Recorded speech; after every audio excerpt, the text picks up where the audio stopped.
Stargazing Live. Vrijdag 15 januari 2016. De Britse tv. Een bekend programma, Stargazing Live.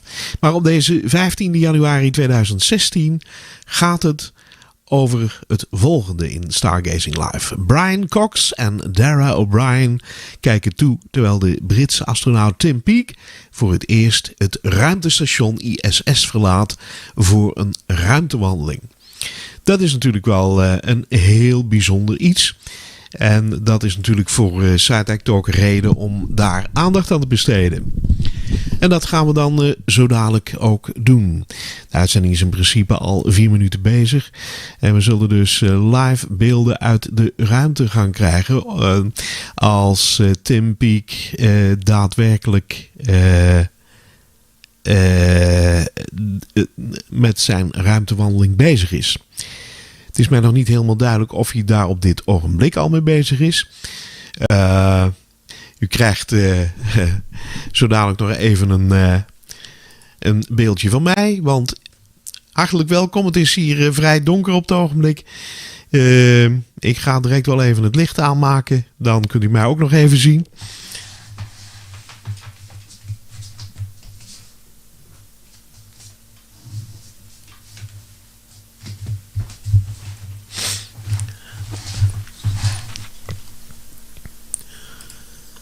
Ja, daar ben ik dan. Goedenavond luisteraars en voornamelijk natuurlijk ook kijkers. Dit is SciTech Talk, internet, radio, internet, tv. Ik ben blij dat u bij me bent, want we gaan naar de de Britse tv kijken. En eerlijk gezegd denk ik dat we dat dan al een beetje meteen zouden moeten gaan doen. Want de uitzending waar ik het over heb is in principe al bezig. En ik eens even kijken of we al geluid hebben. Ja.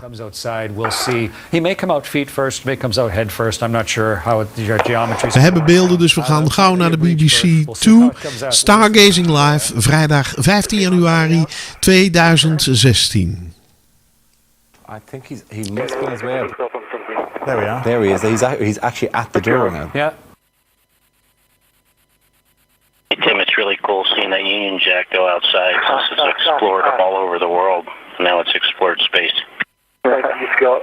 It's great to be wearing it. So that's his helmet. So he's holding on. This is the moment where he's about to step into space. He's about to pull himself out. All right, gents, once you're happy, we are ready for config checks. So Tim is now outside in the universe. Tim is outside. And never ran before.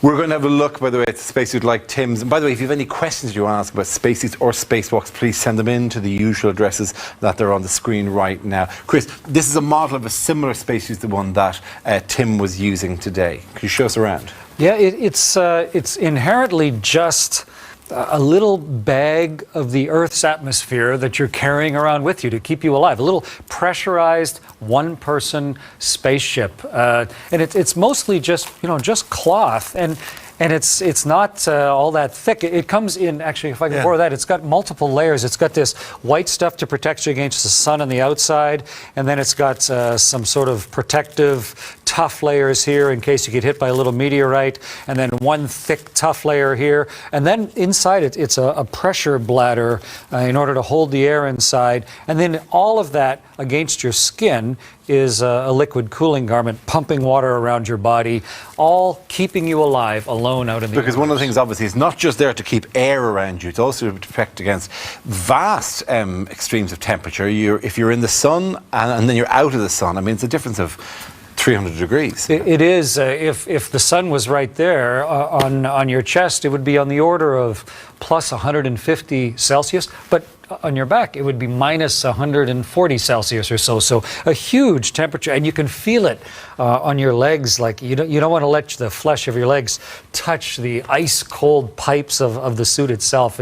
You really feel where you are. Did you say it's a little spacecraft? So up here there are displays monitoring the system. So this is a computer system for the. It is. It has the essential stuff that you need, just analog, like a pressure gauge. But then you can watch, and if there's an emergency, you'll hear a little tone, and you can look down and read what's failed on your suit. You can control temperature right here by controlling that fluid, the water that's flowing around your body, and then you can turn the volumes up and down and the lights. So it's a primitive little ship. Which all seems easy, but then you've got one of these on, which actually, in this sort of configuration, just like this, it's not too bad. It's like a gardening glove. But in truth, picture that you're wearing that gardening glove with all the structure of the suit inside, but then also pressurized to about the same pressure as a volleyball. So that resistance of the cloth itself, every time you want to close your fist, it's like you're squeezing a tennis ball every time.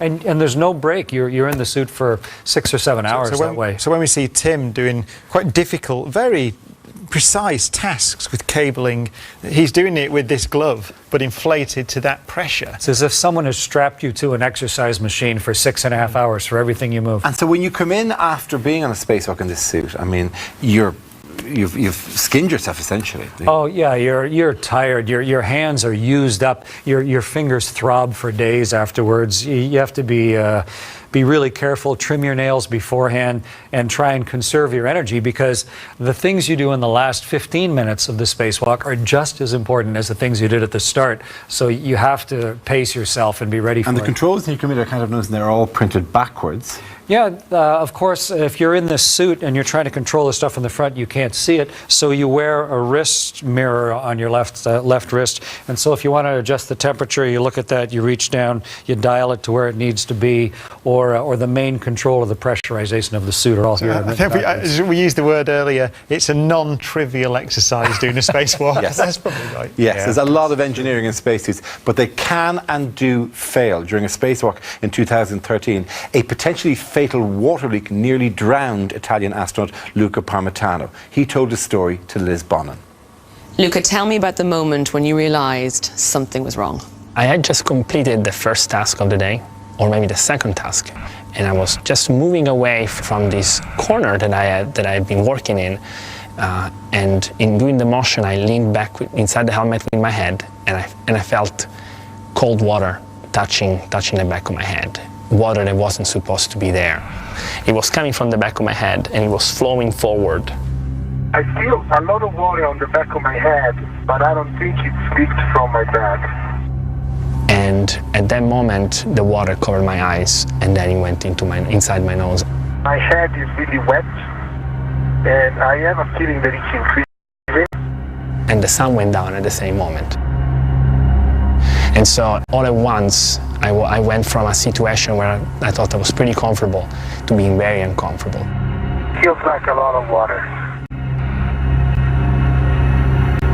At that point, I didn't know how much time I had, because the water is still filling my helmet. Is it going to reach my mouth? Am I going to be able to breathe? And so I basically started navigating my way in the blind, using the experience that I had to try to reach the airlock. Hatch is open, Shane. Luca's going there for a walk. After all of this, are you still very keen to do spacewalks? And if so, will you approach them differently? I was ready to go outside and finish the job. Libby, what happened there from the situation? So in order to keep the astronaut's body temperature regulated, they wear, as Chris said, a liquid cooling garment. And that feeds back into the back of the spacesuit there. And what we now know happened, we didn't know at the time, was that some grit had got into that system, and it was causing the part where the water and the air meet, and they should never mix. The water was getting into the air system. Now the air's blown up over the top of the head, into the helmet, to keep this air circulating. And with water in that, it was getting into the helmet, was going over, and so it was getting into Luca's eyes. In space, you can't feel the effects of gravity. So the overriding force is one of surface tension. So the water's just going to stick to everything. Stuck to his eyes, stuck to his ears, got in his nose, got in his mouth.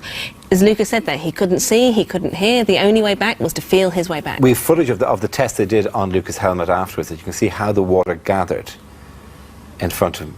And it is possible, Kevin, to drown in this situation. Yeah, and certainly when Luca's mission was on, this was the worry of the flight surgeon on the desk. Could he drown in his suit? And it doesn't take very much water to drown. A few hundred mils of water in your lungs is going to cause irreparable damage.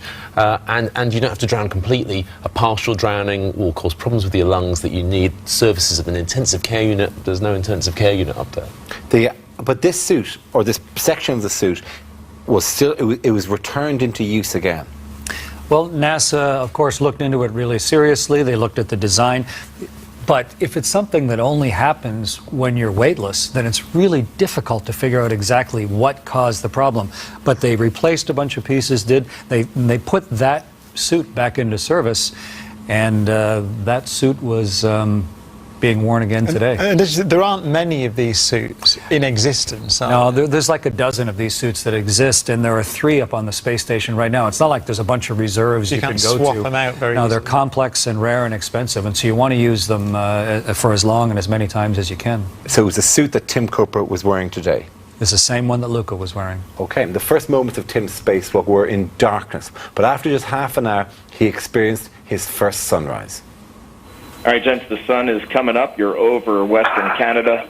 We're looking great on the timeline. We can take it nice and easy and no hurry at all.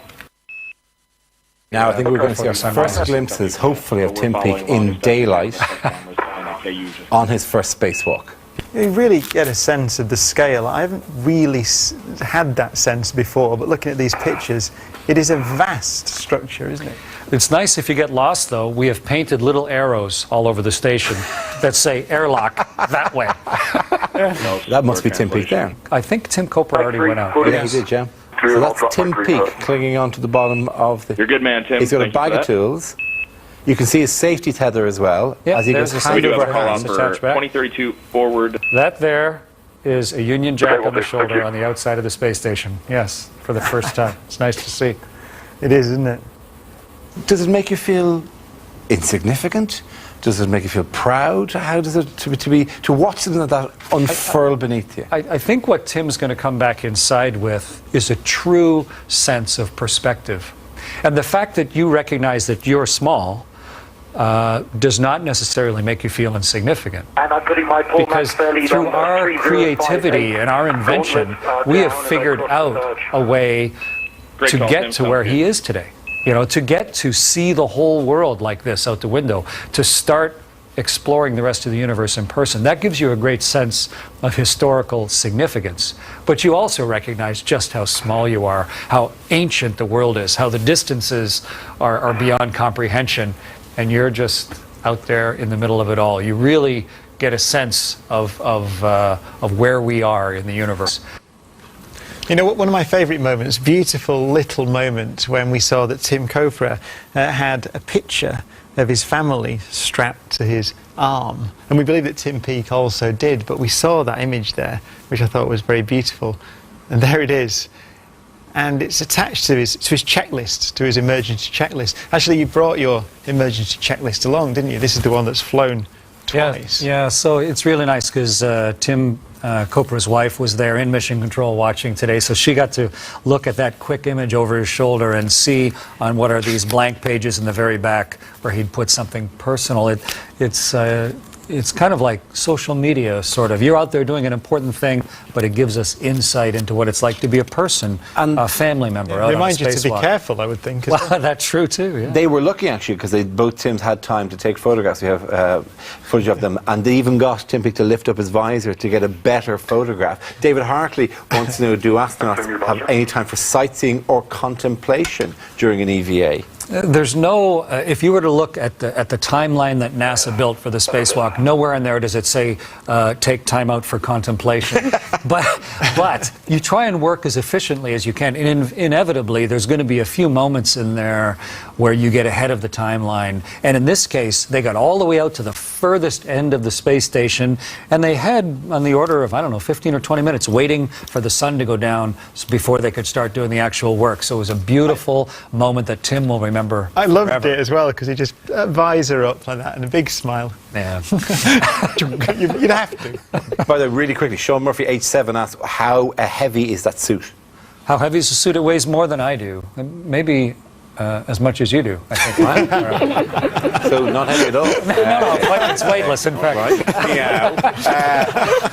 Spacewalks are integral to the functioning of the space station. In fact, it simply wouldn't exist without them. In March 1965, Russian cosmonaut Alexei Leonov became the first person to walk in space.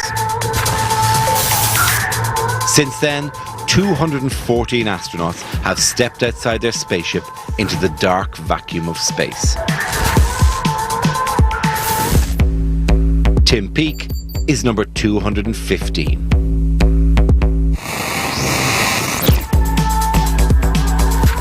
The ISS was built from scratch by spacewalking astronauts. It's taken 191 EVAs to construct and maintain the station so far. That's over 1,000 hours in space.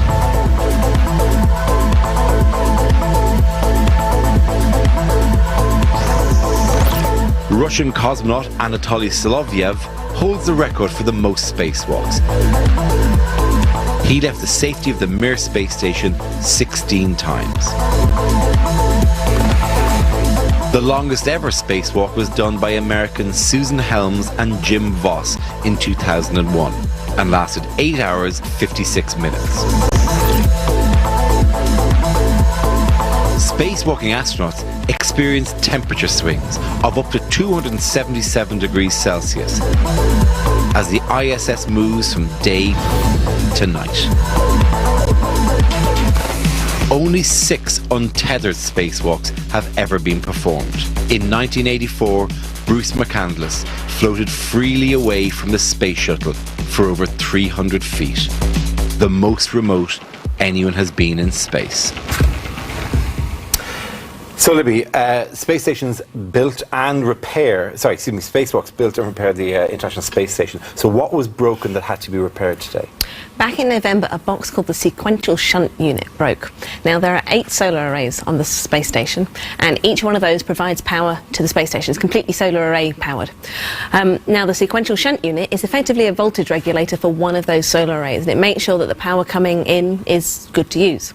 So that broke. We need to go and fix it. The space station's fine at the moment, but if another problem were to happen with the power system, we'd be down a quarter of our power, and that's not ideal. So we've gone out, but it's fairly tricky. The sequential shunt unit is a bit like the on-off switch for the solar array. Now, if you were going into your house to do some electrical work, you wouldn't touch anything until you'd switch the power off at the mains and the system was completely dead. Now, we can't go and switch the mains off.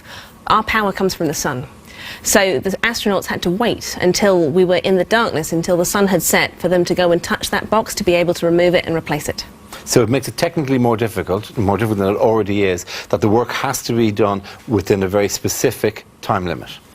Yeah, as a spacewalker, you always feel the clock ticking behind you. But for these two gentlemen today, they knew that they had basically a half hour. And at the end of it, the electricity was going to be back on. So they really got a sense of the time and the urgency and the pace with which they had to work. And if they'd had a problem and the sunrise was approaching, they'd have to step back, step away from it and wait. Yeah, and the problem is, well, they back away and wait, but they're way out on the end of the station, and they've got a bunch of gear deployed, so it wouldn't make sense to go all the way back to the center of the station and do any other work. They sort of would have been trapped out there for a whole orbit. So it gave them even more motivation to try and get everything done in that one dark pass behind in the shadow of the world. So knowing the limitations under which this had to be done, let's go back to Tim's spacewalk as the astronauts start their repair, which is not without its hazards. So explain to us the risk that's involved here. The risk is electrocution, because a lot of the suit is metal, so you could actually conduct electricity through the suit. Or if it starts sparking and arcing and spitting little bits of molten metal out, the molten metal could go into the cloth of the suit and burn through it and cause your suit to start leaking, especially if you hit up on your visor.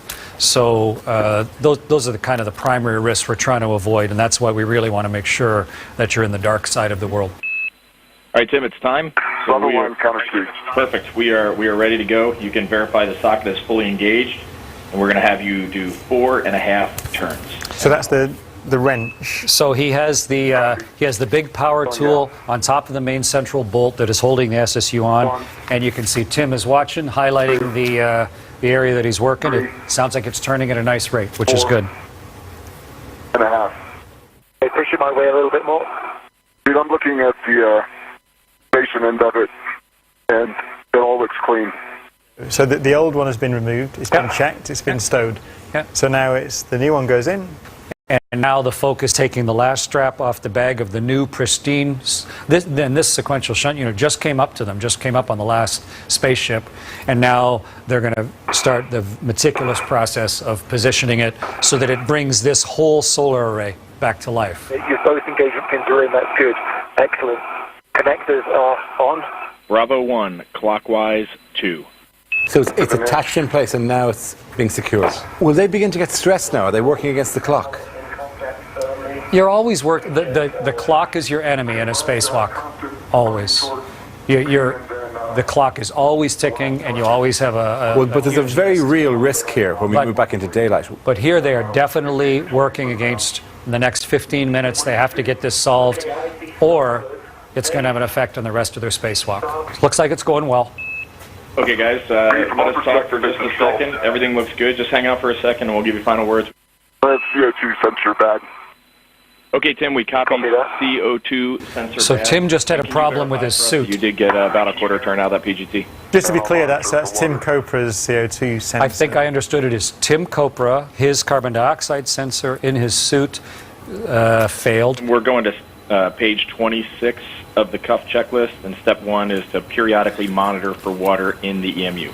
Yeah, so they think it was caused by water. If they thought there was a problem with the actual CO2 level, they would pop this. This comes out, turns 90, and that turns and opens up a little hole into the suit, and so oxygen, and in this case CO2, would start hissing out here, and then the new oxygen supply coming from your backpack would be flowing over your head, and so it flows it across your mouth, so you get a nice, new, pure environment, which I did for about a half hour during my first spacewalk when I was dealing with a suit contamination problem.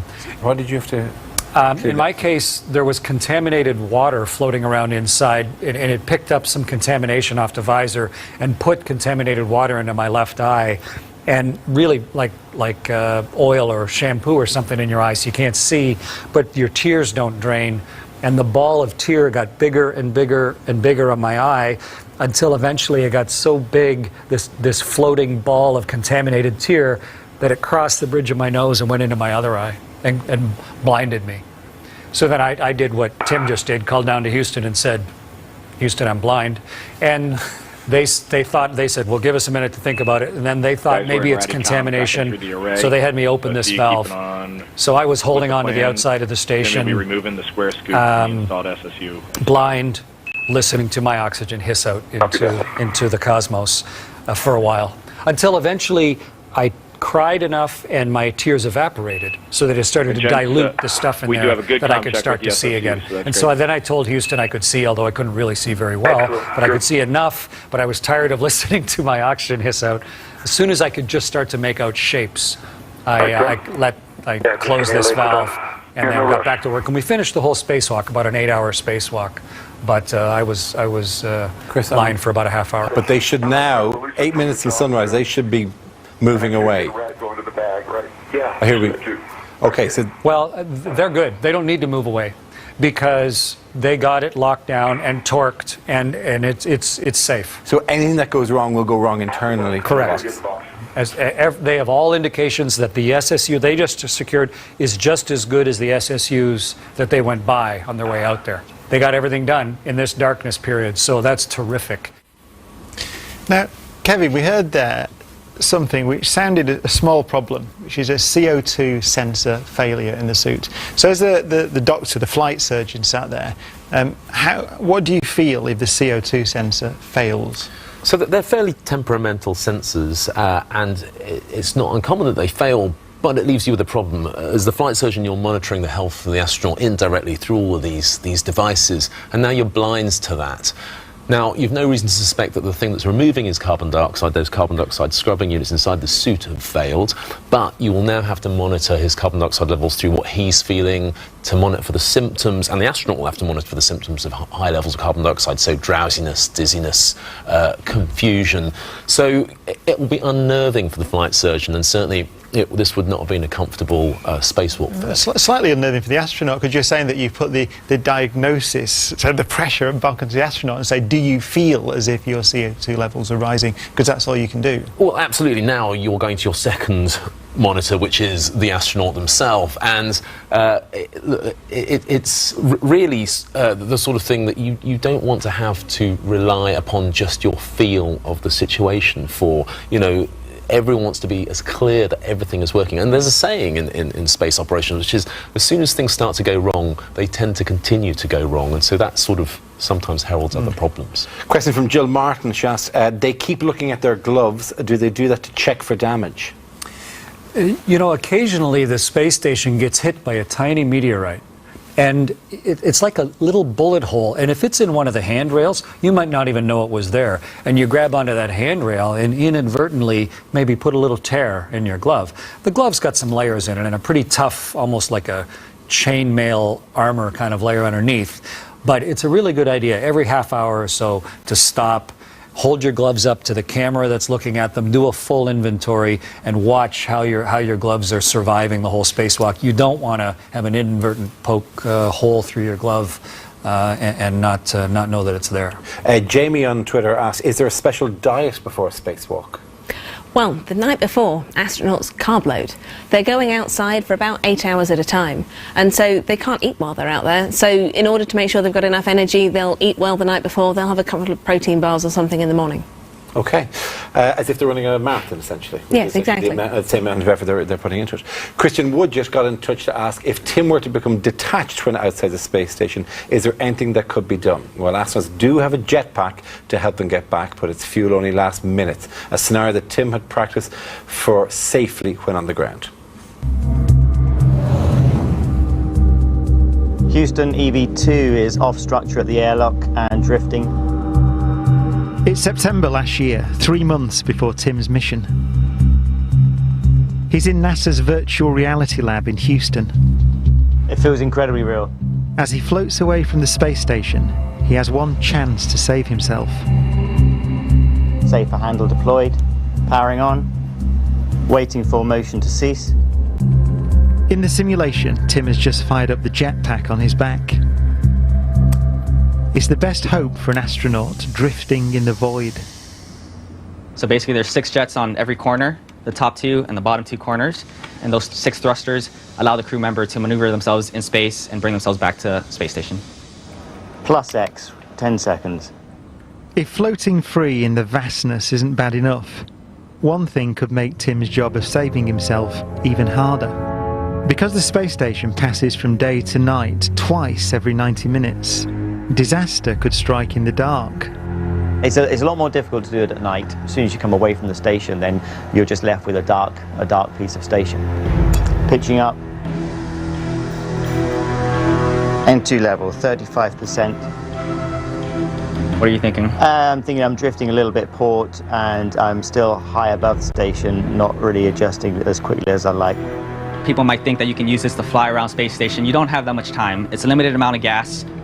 Pretty low on gas, I'm at 6%. If he runs out of fuel, Tim has no other way to get himself back to the station. Well, the crew member has to get it right the first time. Braking, negative X. Okay, this would be a reach. I've got the handrail. All right, Tim, you made it back to station. Good job. Well, that's pretty impressive. On the back of that, James Bass asked, how do thrusters work on the suit when there's nothing to push against in space? It's very simple. Mr. Newton told us in 1687, if you throw something one way, you go the other way. It's a conservation of momentum. That's how a rocket works. Very good. Let's rejoin Tim now as he's attaching 28 metres of communication cables. It's work needed to pave the way for a new adapter which will allow commercial spacecraft to dock with the ISS. Previously, he was working alongside Tim Kopra, and now he's on his own. So that's a great shot. Isn't that a beautiful view? Of the space station? The little Tim Peake, making his way along. This is Tim's point of view here as he moves, as they call it, as he translates. So you can see he's on the lab. So this is an area code. This is the armor that's on the outside of the laboratory here. So you can see he's on the underside of the lab, we have the node here for holding on to the only places you can touch normally are designated in advance, handrails, some of this shielding. Lots of places they don't even want you to brush with your hand because of a coating on it or a fragility to it. Is this painstaking to move around, or can you? Yes, it is. I think it's the definition of painstaking. You want to take great pains of how you move along, carefully, deliberately, because if you just miss one grip, then you are going to tumble off into space to the full length of your tether, and then your entire life is counting on the fact that this tether, when it pulls tight, is going to pull you back in again. You never want to get yourself in that boat, and you're always just one missed grip away from doing that. And how important is Capcom for that? Because we hear every now and again you get the message, Tim, you're doing great, reminding him to do things. So how important is that relationship? Well, the Capcom can definitely save the day, because what the Capcom has in front of them is exactly what I'm holding right here, step by step, with reminders that are in yellow, cautions, all of the things that you might get wrong, the values for maybe torques or things like that, and also making sure you can just miss a step. And so it's sort of like having, I don't know, your mom with you, you know, to say, hey, don't do that. Okay, you're doing great, and oh wait, watch out for that. But and someone that gives you that voice of second look and comfort. And it's not just an anonymous voice from Houston. This is someone with whom you have. It's another astronaut, essentially. Someone with whom you have a long relationship. And not only another astronaut, but it's an astronaut who's done multiple spacewalks, who's lived on the space station.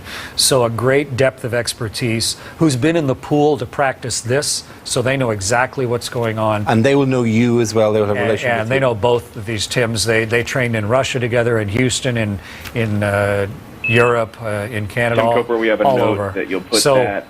So there's a great collegial feel of professional trust, as well as just knowing each other as two people, and it's a very nice voice to hear in your ears when you're so far from home. He's doing very well at this point, isn't he? He's doing very well out there. Yeah, he's.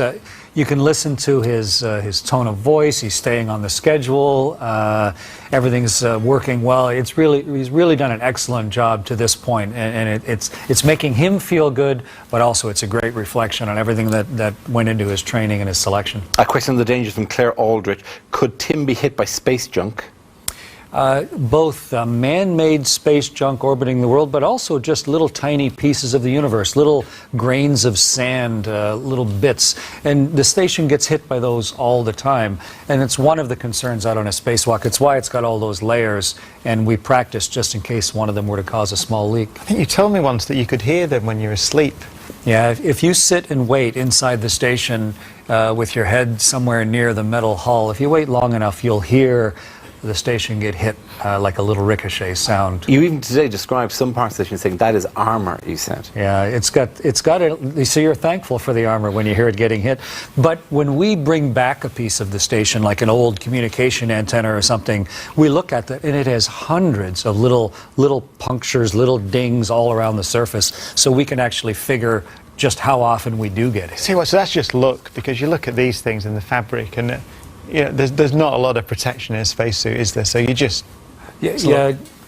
eventually something will go very wrong on a spacewalk. But we take our chances, we do the math, we try and understand it, we try and make the suit as robust as we can. And for the 193 spacewalks we've done in the station, our design has worked very well. Mark Lifford asked, what are the others presumably in the ISS, doing while Tim is on his spacewalk? Well, there's 4 people inside whilst Tim and Tim were outside. Scott Kelly, the commander of the space station, he helped them get into their spacesuit and will help them get out of their spacesuits when they come back into the space station later. The 3 Russian crew members will be aware of what's going on, they'll be following along, but they'll also be carrying on with their science experiments and their exercise and their normal day-to-day life. Okay, so it's a day as normal for most people, as long with as awareness. Okay. Now, let's rejoin Tim as he carries on installing those cables. The task they've given Tim Peake is one of the ones give you an SSU bag infantry if all you're astronauts dread. It's a perpetual pressure and force on your fingertips, so they're throbbing, and they'll throb for the next week, actually. His fingertips will hurt for a week. If you aren't careful, you'll rip a fingernail off. The suits will rip your fingernails off. And by now, he's probably skinned most of his knuckles. It doesn't stay in that early pristine drawing. They're terminating the EVA. They're going back into the space station. Ah, okay. It must be because of Tim Copra's... my website's in a good condition. For Tim Copra, we want you to get your crew lock bag on your BRT and start heading back towards the airlock. Okay, so that's Tim Copra's suit, probably. Yeah, I haven't heard the reason yet, but Tim Copra has a sensor in his suit that measures the level of carbon dioxide. So here he is now. So they've told him to get straight back. It's not that the air supply is guaranteed bad, but there's no way to measure it. So we've just said there's water in his helmet as well. Oh, okay, so he's got water in his helmet. Water in the helmet, it's one of two things. You have a water bag that you can drink out of, and sometimes it leaks, and then there's just water floating around. If that happens, just drink the whole bag. Get rid of the water source. But you're wearing a liquid cooling suit, like there's a lot of tubes in your undergarment. If it starts leaking, then you could have a fairly high volume of water collecting in your helmet, and then that can really lead to problems because you can breathe it or get it in your eye. Okay, so Tim Peake, as Tim Copra comes by you, which he's going to do here in just a minute, we want you to give a quick visual assessment of the water in the top of Tim Copra's helmet. That's a good idea. So he's going to look into Tim's helmet and see, obviously that's Tim Copra. He's doing all right, and he's heading back. Copra, your real 25 locked. I see. I'm working on it. Thank you. He's heading towards the airlock. But it can go bad fairly quickly, water in your helmet, because if you start losing hearing, or worse, start losing vision, and then worst case, you're starting to have to spit out water every time you breathe, that can happen fairly rapidly. This is the time to be doubly methodical. Nobody's dying right now. Let's think about, we don't want to inadvertently make a bad problem worse by feeling a sense of rushing. This is Tim Copra's This is Tim Copra through his helmet cam, working his way back to the airlock. And you see he's on node 3. Okay, if you lift up your gold visor, you're going to be looking into the sun. So now they're looking at each other. Water right now. Can you see it? Yeah, I see it. It's a film of water. Tim Peake said that he could see a film of water. Yes, from the golf ball, definitely. Okay, we're happy with that, guys. We want Tim Copra to continue moving back towards the CETA spur. So grab your green hook on the way back for Tim Copra. The water for my helmet is cold. So what does that tell you, that it's cold? Well, if it's the drinking bag water, then it's against his chest, so it'll be warm. But he's got cold water, which means it's coming from his liquid cooling system. We've actually got... so this is a spacesuit, right? And all the layers of the spacesuit. And so these are all the external layers, but right against your body is an undergarment with these tubes in it. And these tubes collect the heat all around your body.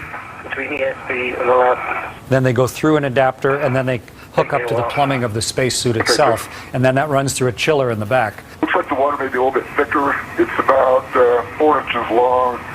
The neck of it is about 1 inch wide, and the pool is about 4 inches across and 2 inches. So it sounds like it's cooling on his visor in front of his eyes. He's looking at it here and describing, and when Tim Peake said he saw a film of water, I think it's on his visor, collecting in front of him. So what they're doing now, they say as quickly as possible back to the airlock, and now they're... Hey, gents, we got a big picture update for you.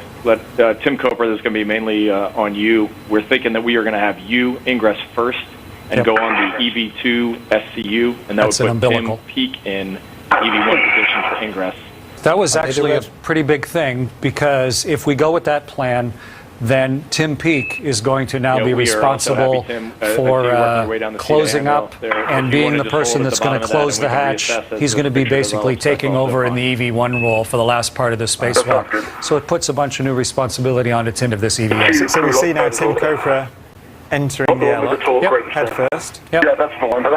Tim's going to wait for him. I'll pick that up. So Tim Copra is basically inside the airlock, and now he's climbing forward to grab that umbilical off the wall. This is being done in a very calm way, in a very methodical way, but nonetheless, we're an hour and a half early, maybe 2 hours early. Oh, this is the response to an emergency. This is coming back fast.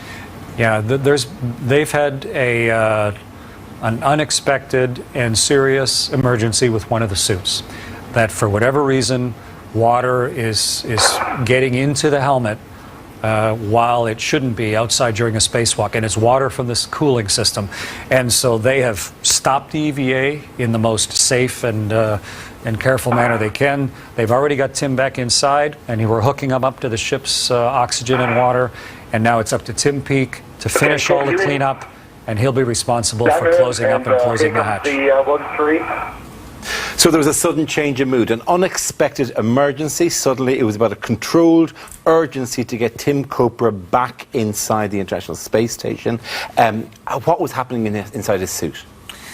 Well, ever since Luca Parmitano had that problem where the water started enveloping his whole head, we've come up with a different procedure. We actually wear sort of a modified nappy on the back just in case that happens, so it won't get into your eyes. And I think listening to what happened to Tim Copra today, he had essentially the same problem Luca had, but the absorbent material took a lot of the water, but some of it has still been wicking around inside the suit, is my best guess. So it's in the visor in front of his eyes, and everybody responded the right way. They saw this as a serious problem. Leaks never get worse. Leaks or never get better. Leaks only get worse. And so they responded, but they didn't make a panic of it. They made sure things were carefully done, get Tim back, get him inside, get him attached to the umbilical of the ship, and then pass the responsibility over to Tim Peake to do all the final cleanup and close the hatch. But there was a difference in this case, wasn't there? Because there was this absorbent, what's the word for it? This kind of, what do they call it? There's some acronym, isn't there? Head absorbency garment. It's a nappy, isn't it? Yeah. The astronauts wear after the Luca's emergency. Indeed, so that was there. So it's a similar problem. We don't know whether it was caused by the same thing or a different problem that caused the liquid cooling garment to leak.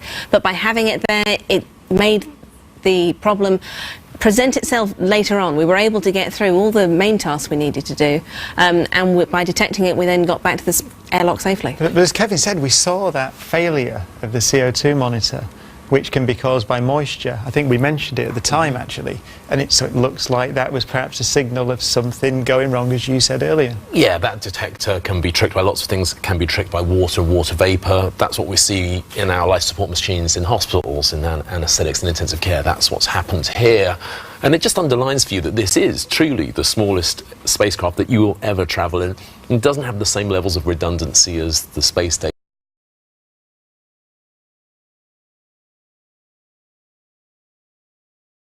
Tim Peake's shoulder. Because the job, he was supposed to go in first, and Tim Copra, who's already done 2 spacewalks, was going to use his experience to make sure that everything got closed up and put away quickly. Now suddenly, sort of with almost no warning, Tim Peake not only has to take care of everything outside, try and get it inside with a real feeling of urgency, because his crewmate is in some sort of risk, and then get himself in, which is quite a complex physical maneuver to be the last guy in and get everything out of the way, and then up to Tim Peake to be the one to close the hatch and make them safe again. So he wasn't expecting that to happen today. Let's rejoin the spacewalk with Tim Peake on his first spacewalk, now in charge. So that's Tim Peake entering the airlock now. All's good. Okay, great. We have Scott ready and Sergey to help, and we got towels ready. Did you hear they have towels ready? They just announced so that now Scott and Sergey inside are ready with towels, so as soon as they get it repressurized, pop open the hatch, get his helmet off, so that that's the water... Tim now re-entering. He's going into the airlock. And for Tim Peake, don't forget about the thermal cover as you come in there. So Tim is now inside, and now here's that checklist. Yeah, that's the repressurization checklist, and it's got a slow version and a fast version, of course. Tim Peake now, it's quite complex to climb in and get yourself turned around like doing a little somersault with all those clothes on, to now get head out the way he is. And now he's going to be reaching around, grabbing that thing comes close, you'll see there's a little piece of Velcro right there by your right hand. Fabric thermal cover. Here he comes. He's pulling it closed now. There's something blocking my head. I'm going to be able to get the hatch from here. Am I reading too much? They sound as if they're slightly out of breath, as if this was a greater exertion now to return. For both of you, take the SCUs from the stowage. Open your DCM cover. It's mostly just a sense of urgency. You don't have time to take a break. Will Tim have trained for this Yeah, they both trained for this. Tim Peake is familiar with the mechanism. It wasn't his job today, but it's one of the things he'll have practiced, but he didn't think he was doing it today. So it puts a little more responsibility on his shoulders. We've lost a couple layers of what would normally be protection here. Tim Copra's pretty vulnerable right now. That's the umbilical. Tim Peake is now getting his umbilical attached to his suit so that he knows for sure he's on the ship's system. Make sure it's clear before you go all the way in. Yeah. Clear hardware. It's good. Good. And latching. Okay, so this is Tim Peake's helmet as he's pulling the internal hatch into place, and now he's starting to drive the locking mechanism. Tim, are you just talking about the little tab right at the base of the hatch handle there? Yeah, the little tab at the base of the handle is still in the unlocked position. Okay, you can flip that over. That's great. So, handle is latched, is locked. The hatch is latched and locked. Okay, we are... The hatch is latched and locked. Tim Peake brings them in, closes up the hatch, brings them back into the care of the International Space Station. A genuine sense of relief, I'd imagine, for everyone there. Absolutely. It was an unexpected problem. We wanted to get Tim back in safely. We knew what we were doing. We knew we had time. No, the crew were never in danger, but we still breathe a sigh of relief when we know that hatch is closed.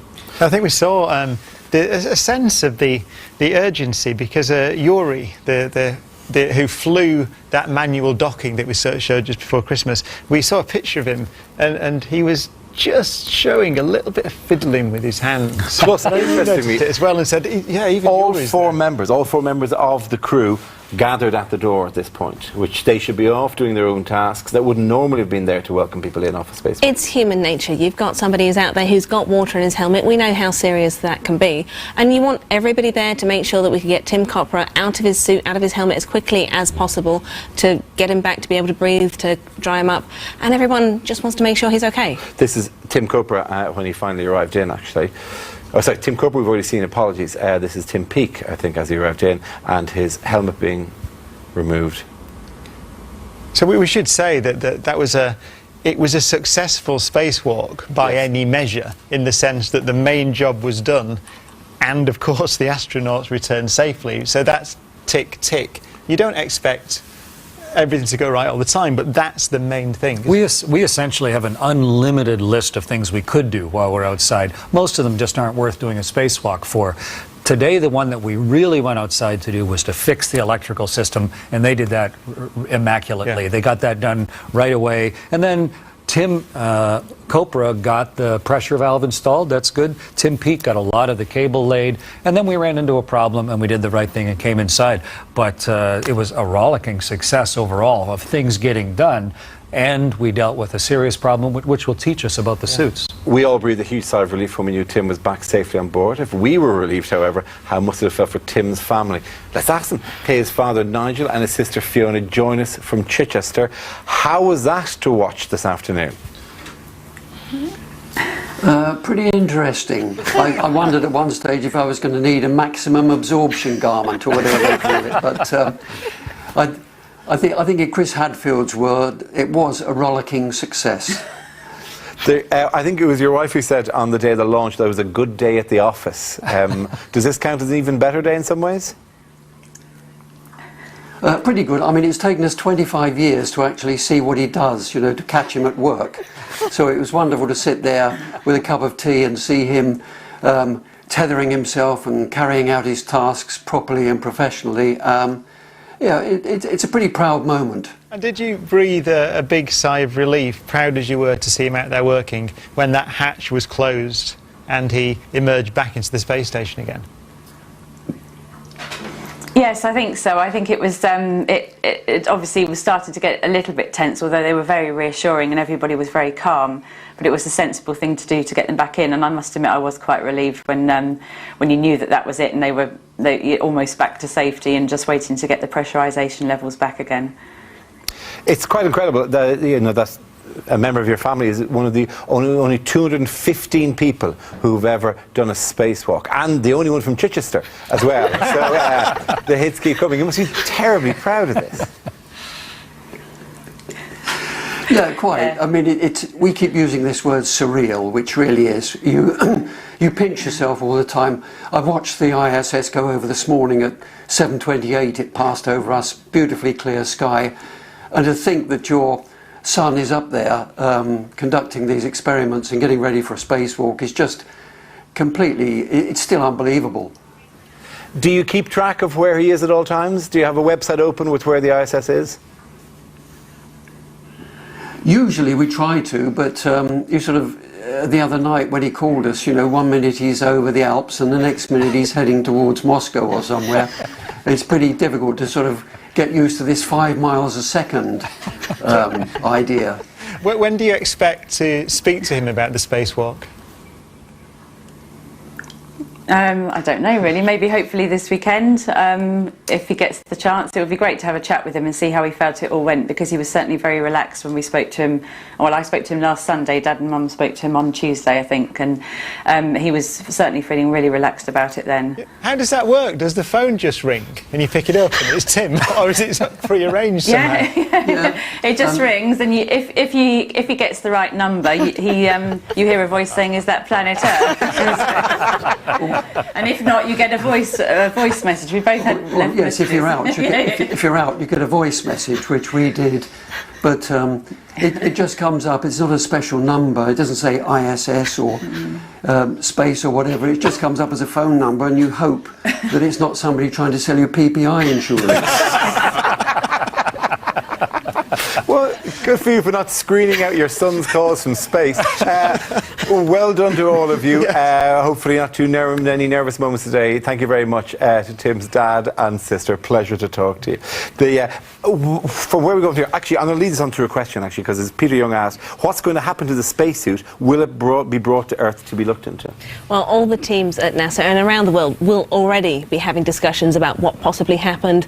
What does it mean? Was it the same as Luca's failure? Was it another one? And they'll be looking at all the data. They've already had the crew taking lots of photographs, collecting the amount of water. They may bring it back, they may not. These are discussions and decisions that will happen in the coming days. Can we reflect, though, on what a terrific achievement this is, and the International Space Station? We saw it today. The pictures took me by surprise, actually. The size and scale of what we've done, what you've actually done. I think you pointed to your antenna at one point and said, I'd put that on.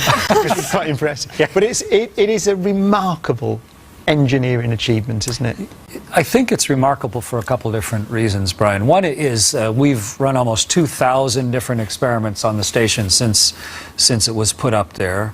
We're running about 200 at a time right now. And today's spacewalk was really just to keep everything healthy, to run all those experiments. It's also letting us see the world in a way that we've never really seen it before. Not just personal, like Tim saw it through his eyes today, but just as a species, an actual understanding of our own perspective.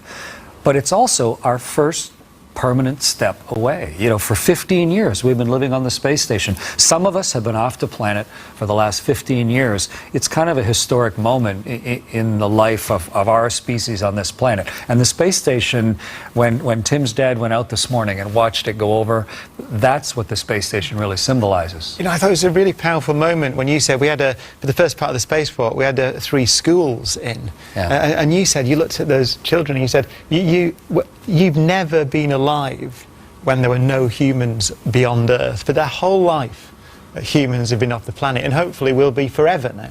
The space station is such an incredible achievement. At the start, before they started building it, they had what they called the wall, which was all the spacewalks they would have to do to build the station. And from a medical perspective, that was just terrifying, because you knew this is the most dangerous thing they do on orbit, and you're going to have to do dozens, hundreds actually, of walks to get it together. The fact that it's up there and built, the fact that we are running operations like we run today, incredible achievements.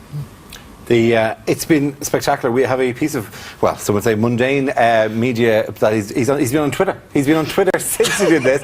Tim's been on Twitter? Tim has always tweeted. Tweeted say, today's exhilarating spacewalk will be etched in my memory forever. Quite an incredible feeling. Hashtag spacewalk, hashtag water suit, hashtag I'm the daddy.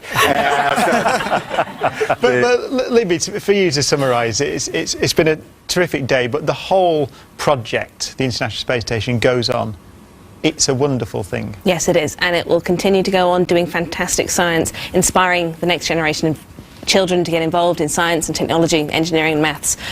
Today was a job well done. We went out, we fixed the sequential shunt unit. Everybody's done their jobs perfectly. Perhaps the spacesuit didn't function quite as we hoped it would have done, but we sorted it out. It says to me as well, I mean, we sat here at Jodrell Bank. It's the 70th birthday of Jodrell Bank, as we said in the stargazing. So we've got a telescope out there that tracked the first man-made satellite, Sputnik, across the sky.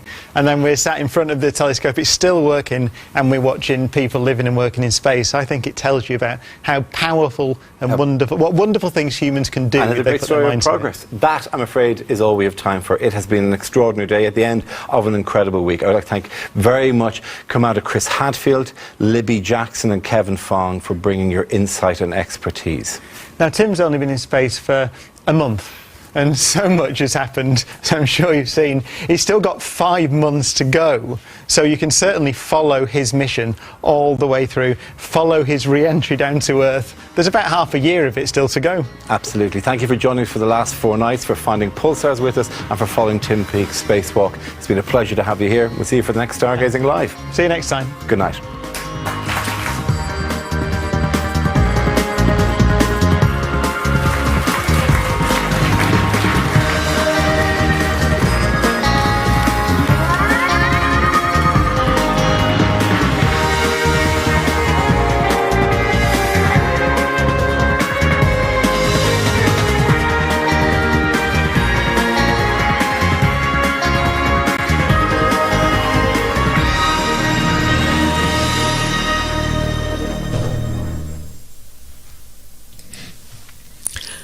Yeah, the British, they are very proud about their own astronaut Tim Peake. And today on Friday, the 15th of January 2016, in Stargazing Live, they had him doing a spacewalk. A spacewalk outside of the International Space Station, and this was a television program on the BBC2 covering that spacewalk of British astronaut Tim Peake. And here on SciTech Talk Internet Television you could watch that together with me. I hope you enjoyed it. Stay with us, stay with SciTech Talk on YouTube, live and sometimes recorded, but I hope you stay with us, and please subscribe to my channel, SciTech Talk. Thank you very much. Bye bye.